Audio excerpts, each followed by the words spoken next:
नमस्कार, मैं अश्विनी वानखड़े और स्वागत है आपका कृषि न्यूज में। क्विज कंपटीशन के आज के सवाल के लिए हमारे साथ आखिरी तक बने रहें। आइए पहले रुक करते हैं हेडलाइंस की ओर। बिग बॉस फेम और बीजेपी नेता सोनाली फोगाट की हुई मौत, गोवा में हार्ट अटैक से गई जान। हैफेड ने लिया बड़ा फैसला, अब बेचेगा मल्टीग्रेन आटा, बिस्कुट और नमकीन। गृह मंत्री अमित शाह के आतिथ्य में कृषि विपणन में सहकारी संस्थाओं की भूमिका पर राष्ट्रीय सम्मेलन का किया गया आयोजन। NCDEX ने कृषि आय की रक्षा पर गोलमेज सम्मेलन किया आयोजित। FPO से जुड़े किसानों ने दी अहम जानकारी। भारत को मिलेगी G20 की अध्यक्षता, कृषि और खाद्य सब्सिडी के लिए है अच्छा अवसर। लंपी स्किन डिजीज से सबसे ज्यादा प्रभावित राजस्थान में 30 करोड़ रुपए की दवा और वैक्सीन खरीदने को मिली मंजूरी। आइए विस्तार से खबरों की ओर रुख करते हैं। हरियाणा से बीजेपी की नेता और बिग बॉस फेम व टिकटॉक स्टार सोनाली फोगाट का निधन हो गया है। इस खबर के सामने आने से उनकी करोड़ों फैन में शौक की लहर है। प्रारंभिक सूचना के मुताबिक हार्ट अटैक से गोवा में उनका निधन होने की बात सामने आ रही है। अभी फोगाट की मौत को लेकर अधिक जानकारियां सामने नहीं आई है। हालांकि फोगाट की मौत की पुष्टि गोवा के DGP ने भी की है। सोनाली फोगाट भारत में बंद हो चुके टिकटॉक ऐप पर काफी लोकप्रिय थी।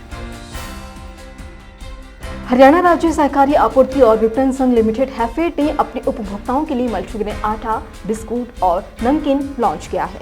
साथ ही बिस्कुट की 5 अलग अलग किस्में भी जारी की गई हैं, जिनमें जीरा, नारियल, आटा, गुड़, सौंफ, नान खटाई और ड्राई फ्रूट बिस्कुट शामिल हैं। अन्य उत्पादों में 6 अलग अलग प्रकार के नमकीन जैसे पंजाबी तड़का, गुजराती मिक्स, खट्टा मीठा, बीकानेरी भुजिया, मूंगफली और लहसुन पकौड़ा शामिल हैं। इस अवसर पर हैफेड के प्रबंध निदेशक A श्रीनिवास के अलावा बोर्ड के अन्य सदस्य भी उपस्थित रहे। प्रधानमंत्री नरेंद्र मोदी के सहकार से समृद्धि के संकल्प को साकार करने के लिए केंद्रीय गृह एवं सहकारिता मंत्री अमित शाह के मुख्य अतिथि में भोपाल में भारतीय राष्ट्रीय कृषि सहकारी विपणन संघ लिमिटेड (नैफेड) द्वारा कृषि विपणन में सहकारी संस्थाओं की भूमिका इस विषय पर राष्ट्रीय सम्मेलन का आयोजन किया गया। इस अवसर पर अमित शाह ने कहा कि मोदी सरकार प्राथमिक कृषि साख समितियों को बहुउद्देशीय बना रही है। पैक्स से अपेक्स तक मार्केटिंग के मजबूत व्यवस्था के लिए जल्द एक मॉडल भी एक्ट में लाया जाएगा। वहीं कृषि मंत्री तोमर ने कहा कि भारत के संस्कार में सहकार की आत्मा बसती है।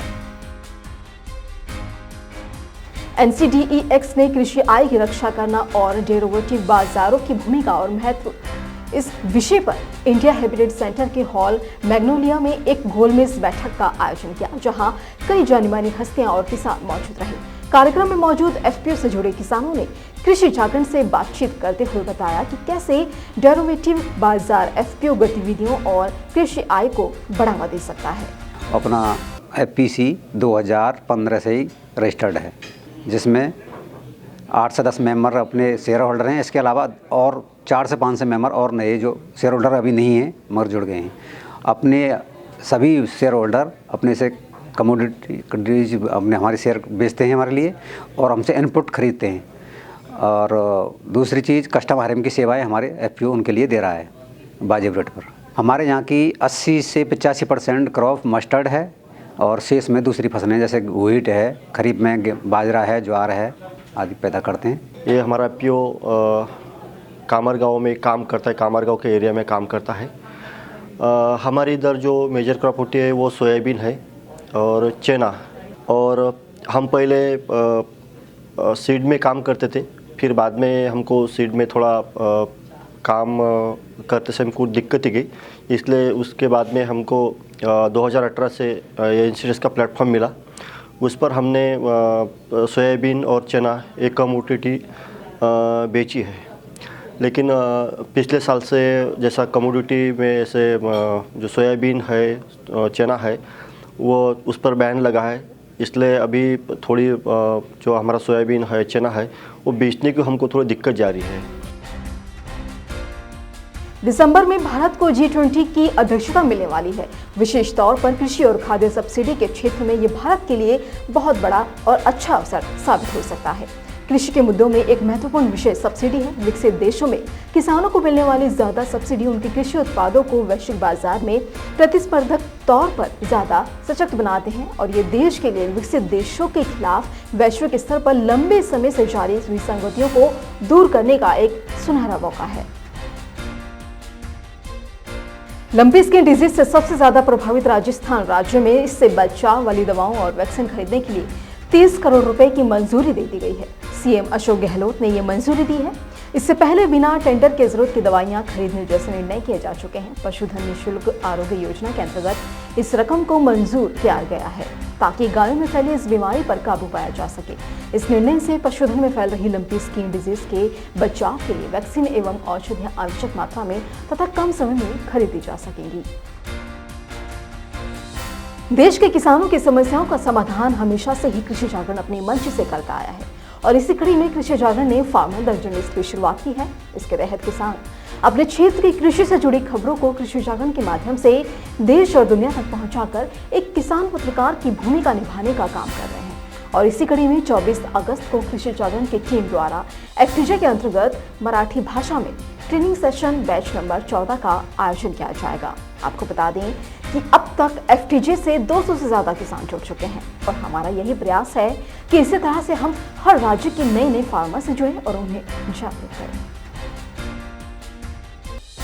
पशुओं में लंपी स्किन डिजीज का संक्रमण अभी थमा ही नहीं था कि अब सुअरों में भी बीमारी फैलने लगी है, जिससे सुअर पालक काफी परेशान है। मध्य प्रदेश में ऐसे मामले आने शुरू हो गए हैं। प्रदेश के पशुपालन एवं डेयरी विभाग के संचालक डॉक्टर R.K. मोहिया ने बताया कि रीवा जिले में मृत सुअर में अफ्रीकन साइबर फीवर की पुष्टि की गई है। इसके बाद विभागीय अधिकारियों और कर्मचारियों को सतर्क रहने और रोकथाम के दिशा निर्देश जारी किए गए हैं ताकि उसका फैलाव न हो।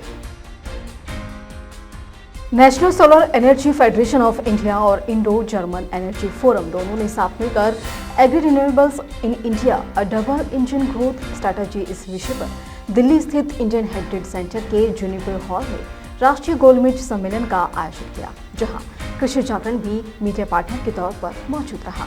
आपको बता दें कि इस सम्मेलन का उद्देश्य भारत की ऊर्जा संक्रमण और सतत खेती की यात्रा में कृषि नवीकरण की भूमिका के लिए आगे के रास्ते पर विचार विमर्श करना है।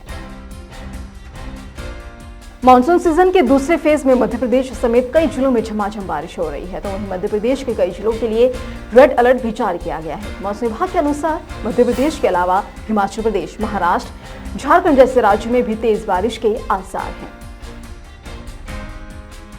और आज FTP ऑर्गेनिक की क्विज कंपटीशन में आपके लिए सवाल है कि भारत में पीली क्रांति किससे जुड़ी है, और आपके ऑप्शन है नंबर 1 मछली, नंबर 2 फल, नंबर 3 सब्जियां और नंबर 4 तिलहन। तो देरी किस बात की, फटाफट से आप हमें इसका जवाब आपकी स्क्रीन पर दिख रहे मोबाइल नंबर पर 8800023204 पर SMS कर बताएं और जीते FTP ऑर्गेनिक के डिस्काउंट कूपन्स और ढेरों इनाम। इसी तरह की अन्य खबरों के लिए जुड़े रहिए कृषि जागरण के साथ। धन्यवाद।